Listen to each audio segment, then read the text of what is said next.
Voilà, ici on va voir les cellules de numération. Les cellules de numération, ou bien les hématocytomates, sont des cellules ou bien des lames utilisées pour faire le comptage des micro-organismes, surtout les bactéries, les levures et les spores des mycètes. Les caractéristiques techniques d'une cellule de numération. La cellule de numération est une lame de microscope portant un quadrillage gravé qui facilite le comptage des cellules observées au microscope. Les plus utilisés pour la numération des micro-organismes sont la cellule de Malassez et la cellule de Thomas.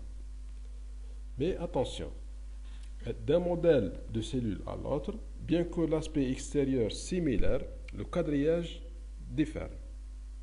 Donc le quadrillage qui détermine les chambres de numération, parce qu'on a des chambres, on va les voir en détail par la suite. Il faut donc veiller à utiliser le mode opératoire et le mode de calcul qui se rapporte précisément au modèle de cellule utilisé.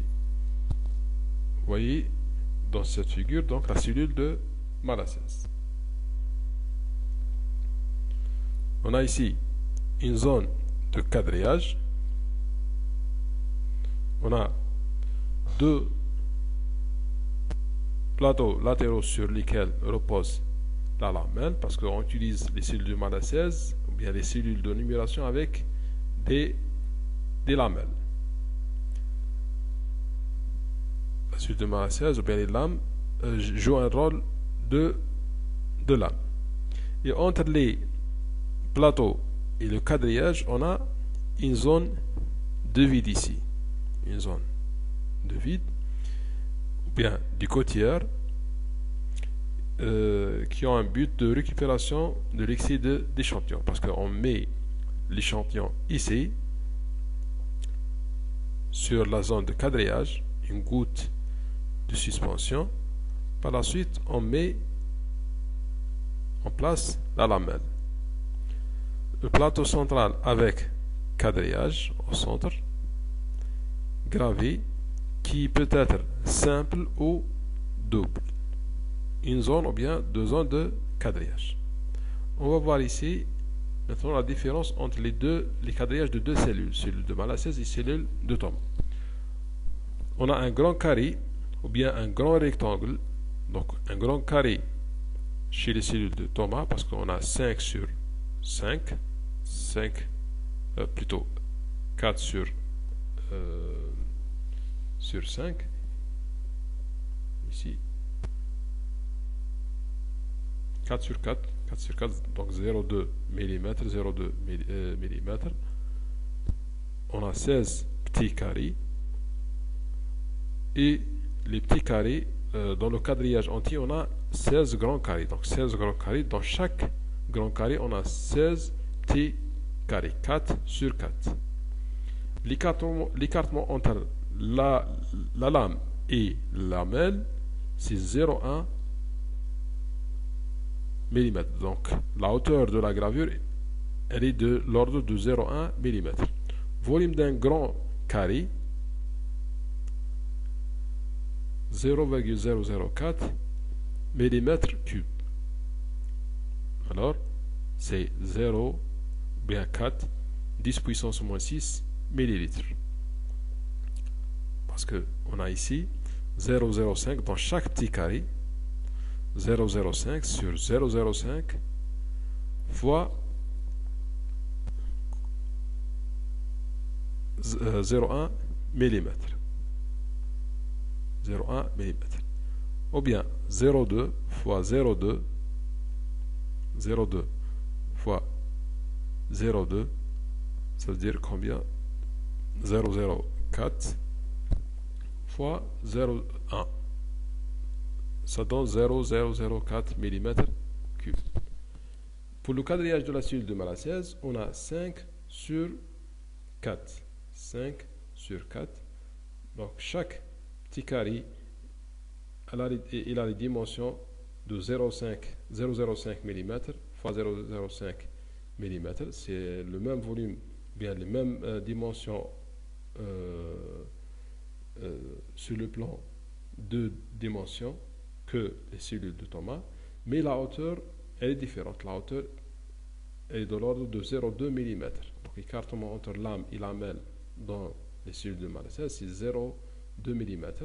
On a 25 grands rectangles dans le quadrillage de 20 petits carrés chacun. Donc chaque rectangle est composé de 4 sur 5. Voilà. Si on fait le calcul, donc ça donne un volume de 10 puissance moins 5 millilitres pour chaque grand rectangle. Vous voyez le tableau qui compare entre les deux. Le volume des grands rectangles, le petit carré,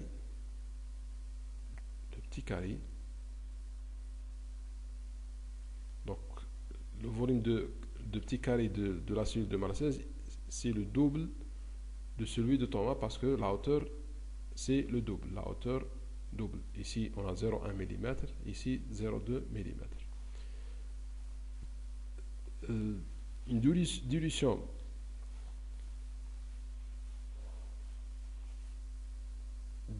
bien 10 puissance 4 CFU par millilitre donne une dilution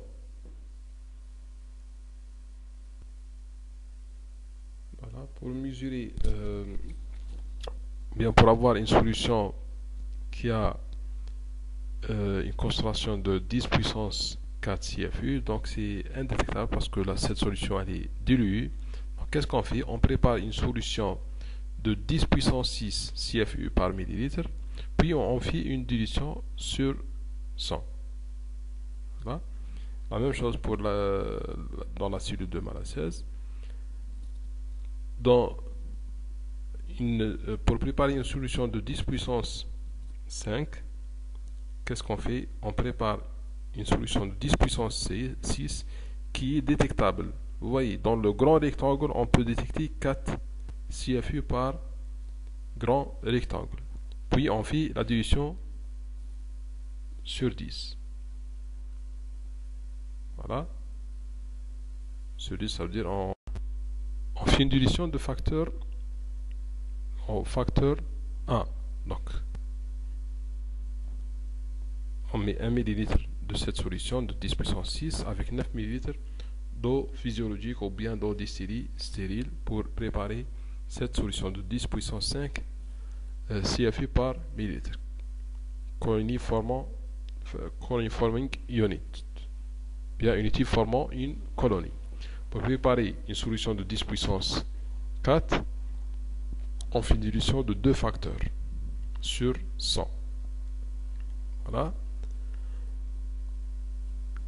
La même chose, si on veut préparer une solution de 10 puissance 7 pour faire des expériences, une suspension de 10 puissance 7 CFU par millilitre, donc il faut avoir 40 CFU, 40 cellules, ou bien 40 spores, 40 cellules bactériennes, ou 40 spores fongiques, ou bien 40 cellules lévuriennes dans le grand rectangle,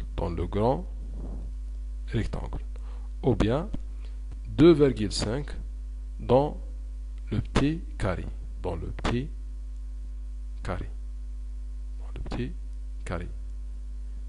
C'est les mêmes calculs mais avec la cellule de Malassez. Vous voyez, il nous faut 5 ici, le double, 5 CFU, parce que le volume de petit carré, PC c'est petit carré, le volume de petit carré de la cellule de Malassez, c'est le double de volume de petit carré de la cellule de Thomas, parce que la hauteur entre lame et lamelle, c'est de 0,2 mm. L'écartement, c'est 0,2 mm. Maintenant, comment choisir les cellules? Parfois, on trouve des cellules dans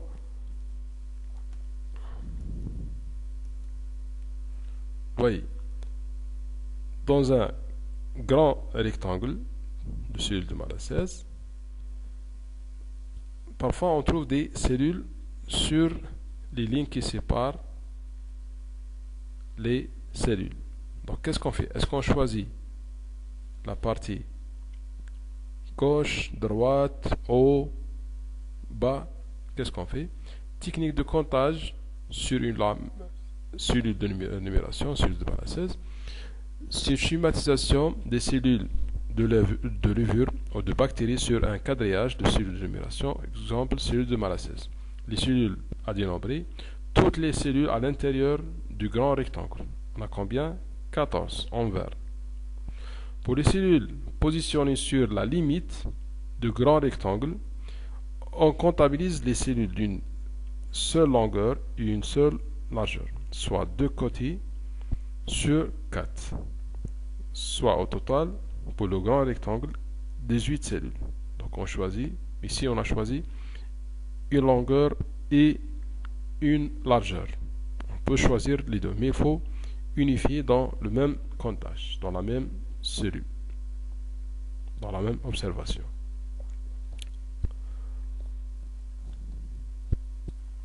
Comment différencier les levures vivantes et les levures mortes par coloration au bleu de méthylène? Vous voyez ici, on a des cellules colorées qui sont mortes, qui permettent donc le passage de bleu de méthylène. On a des cellules non colorées qui sont vivantes, qui se protègent contre cette coloration. On a ici une ligne de quadrillage et on a une levure en phase de bourgeonnement. Comptage sur microscope avec un grossissement de 40 fois 10.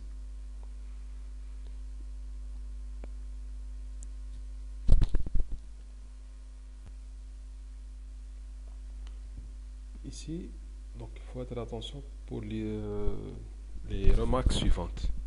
Les cellules qui semblent être plus petites sont en fait de la même taille. Elles sont simplement dans un plan un peu plus reculé, parce qu'on a des plans, parce qu'on parle de chambres en 3 dimensions. On a des cellules qui sont dans la partie supérieure et d'autres dans la partie inférieure de la chambre. C'est un type de... En fait, ce ne sont pas des carrés, ils sont des cubes. Ils sont de forme cubique.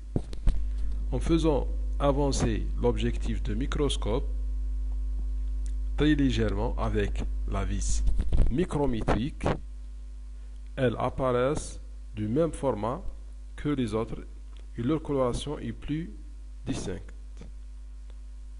Vous voyez ici, on n'a pas des cellules de la même taille. Je parle ici d'une observation d'une fraction de colonie ou bien une culture de même germe. Je ne parle pas de mélange de bactéries. S'il s'agit de mélange de bactéries ou bien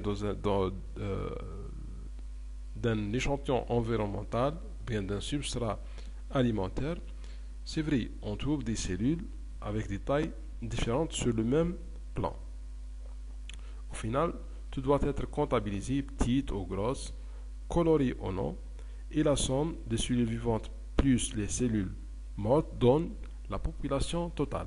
Parce que dans cette démarche, bien cette méthodologie de comptage de nombre de cellules, on compte tout, les cellules vivantes et non vivantes. On peut aussi distinguer les levures en bourgeonnement car elles attestent une activité intense, jeunesse, croissance active de la population et présence de nutriments. Parce que les cellules qui sont jeunes, ils sont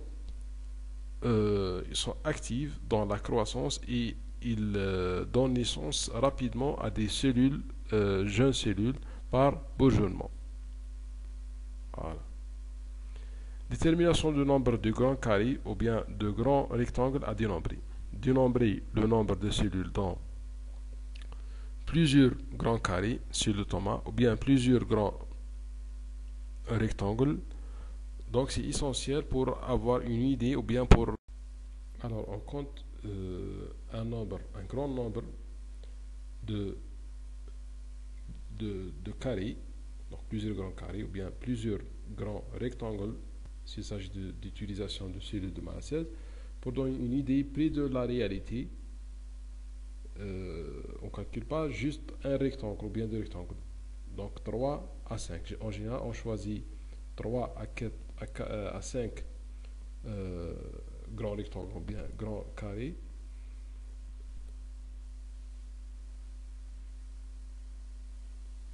Ici, par exemple, on a choisi 5 grands carrés. Et on fait la comparaison, on fait le comptage et on fait la moyenne. Comptage de 5 grands carrés sur 16 dans la cellule de Thomas. C'est un exemple. Voilà.